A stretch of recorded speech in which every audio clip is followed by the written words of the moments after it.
And we're back for another episode of RecTalk at the Recruitment Expo in Birmingham, NEC. My guest today, you'll know him as one of the kind of leadership team, I suppose is the right way of putting it. Your job title's all over the place on certain parts, but one of the main men over at Idibu, Martin. Thank you for giving us your time. Yep, that's all right. Been called worse. So look, appreciate you giving us your time. Do you want to, first of all, just let's clarify, where do you sit at Idibu now? Is it product, marketing, MD? Yeah, I sit over the commercial side of the business. So originally one of the founders back in 2007, a long time ago. Set the business up with a chap called Steve, and we sold the business into Compono a couple of years ago now, 2021. Okay. And I stayed to oversee, like I say, the commercial part of Idibu. So that looks after the sales, the marketing, customer success, support, and we've separated that out. So we got a lot more mature, I guess you'd say, grown up since the acquisition. Do you know what I mean? Organised ourselves a little bit better, a lot smoother to different roles, and a lot more efficient, I guess. You know, we were still very much, even though we've been going for a while, it was still kind of like start-up and growth mode. Just was getting a bit nervous, that was all. Really? It's not, we're in unfamiliar I'm new to this. Yeah. We're all learning. You keep me in line, Tristan. So then when the sale went through, was the intention at that point to stay on the whole time, or was it sort of let me get on and go? No, it was. I mean, again, without going into the nitty-gritty,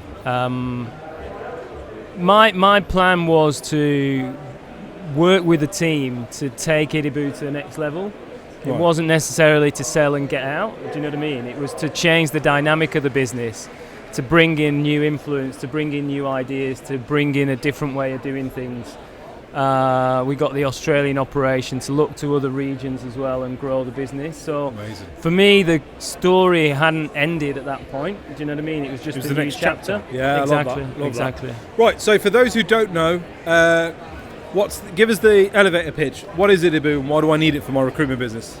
It helps you attract candidates, get new candidates in from online advertising, streamline your online advertising, manage the application traffic, basically. So okay, cool. Jobs out from inside your CRM, help you with the advertising program, manage those adverts, then handle all the traffic that's coming back in so you can easily shortlist and progress them into your CRM.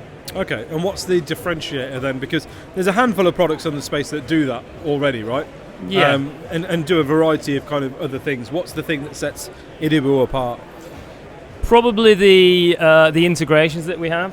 Okay. So, 7-8 years ago now, we took a strategic path we still have a standalone product, but we're very much aware that what we do and what we offer is like top of funnel. Mm-hmm. And we connect to those job boards, but it doesn't end at Idibu. Those candidates, they need to be progressed into your CRM. Mm-hmm. So Idibu has best-of-class integrations with some of the key recruitment CRM systems that are out there. So can you give us a list of some of those? Yeah, we work with long-term marketplace associate of Bullhorn, Vincherry, Access Group, Mercury, Tracker. They're some of the systems that we integrate with. Amazing, right? Yeah. So big ones then, right? Yeah. Okay, cool. Yeah. I probably missed a couple out, but.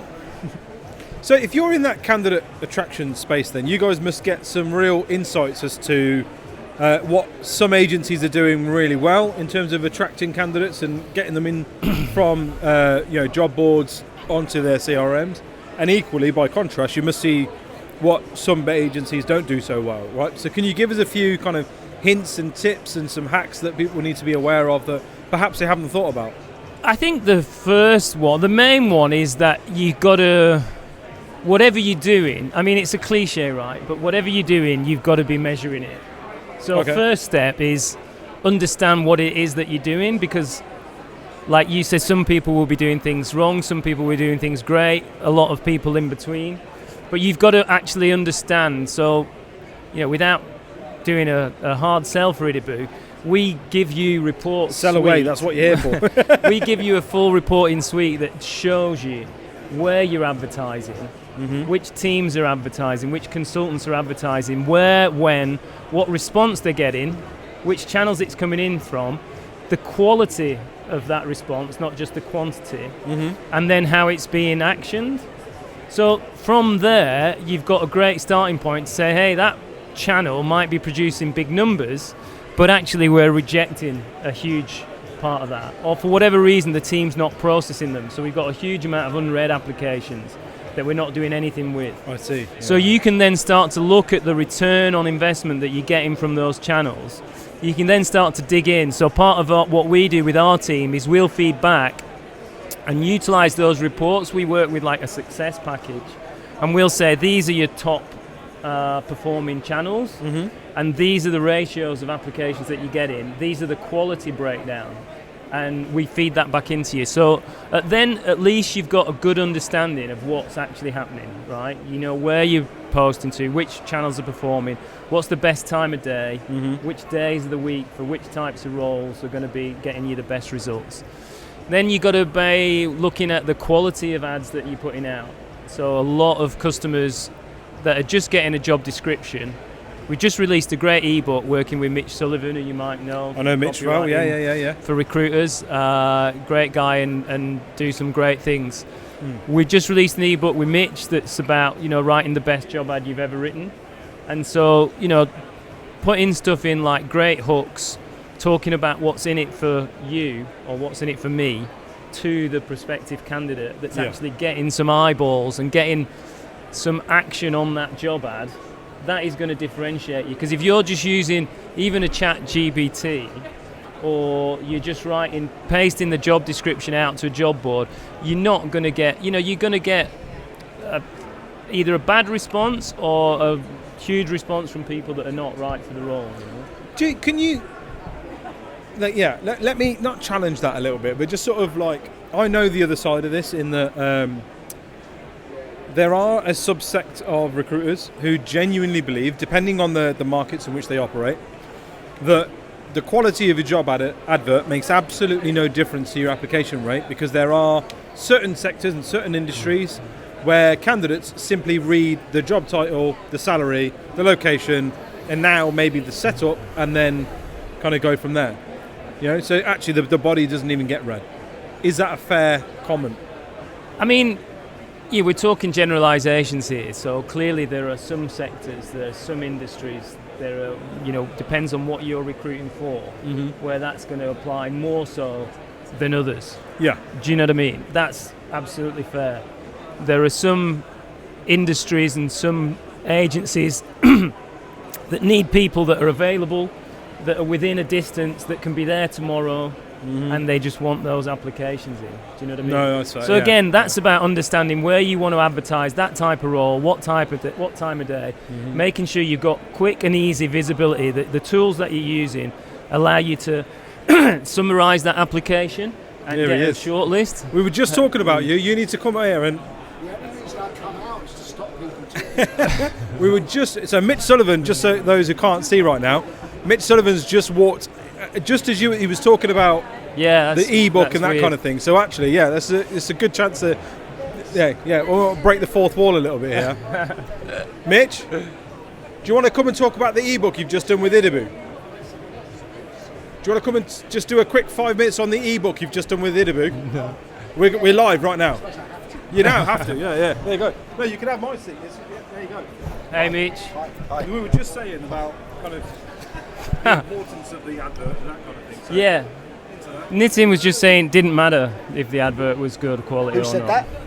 Really? Yeah. Yeah, but he was just saying that to wind you up, sure. I think he took an alternative position. He said that in a lot of ways he should defend his position, because I'm saying it for him. You said that the advert quality didn't matter. I'm just telling him. Yeah, in some sectors it doesn't, I feel like. Okay, sure. Yeah, there will always be. No, that's what I said. I said it's generalisations, of course. If your calculation is that there are going to be plenty of people who need another job for whatever reason, either because the sector is in trouble or you've heard that people are laying people off, then you just dust off the JD and put that out. But most perm jobs at least 70 to 80% of people are in jobs, and we have to assume that they don't desperately need to leave those jobs. So, my thinking is we need to give them some reason to want to at least find out more. Exactly, and that's what I was saying about the ebook that we just put together, that you put together. Nice. It's great, and everybody should download it right now and read it, and then sign up for your courses. I gave too much away and then buy Adver. You made it. You cannot hear me. No. Yeah. Cut that bit out, yeah? So, yeah, what's the next theme then? What's the next theme? What are we going to talk about next? So, okay, what's the future of job boards in your guys' opinion? I have no idea. I'm more concerned with the stuff that goes into the pipes, not the pipes themselves. Yeah. I mean, there's obviously going to be some evolution there. I think you said it yourself, Mitch, last time we spoke. I think the first place that people go when they want a job is still online. And for right now, the job board is the place that a lot of them will go, because that's where the people are advertising, right? That's where the audience and the people with the roles are meeting. Depending on the job, I think Google probably is the top place most people would start a job search from, particularly if it's a casual job search. But some people have their favourite job boards, depending how specialist they are, so it'll depend. But I think a lot of people start from Google, at least they did 10 years ago when I last looked at that stat. Yeah, I think we can see it's obviously evolving. You're going to get more video and things like that are coming in. It's splintering off. There's more merge, if you like, or a hybrid between social sites, community sites, and job boards. I think the community element is going to be one that really comes to the fore, where you're actually providing, do you know what I mean, resources or information and content, and then there's opportunities that are in there as opposed to like traditional ads. But I still think there's always going to be a place for job boards as we know them now. Do you know what I mean? I think that in a lot of industries, in a lot of sectors, that's just like we still see TV ads. There's loads of different media, there's loads of different ways of getting to your audience, but people are still advertising after or between at half-time in the football. Do you know what I mean? Because let me leave you with one thought on that so I can let you guys get back to what you were doing. Just this morning, a chap called David Revel posted something on LinkedIn where he talked about this great response he got to a video.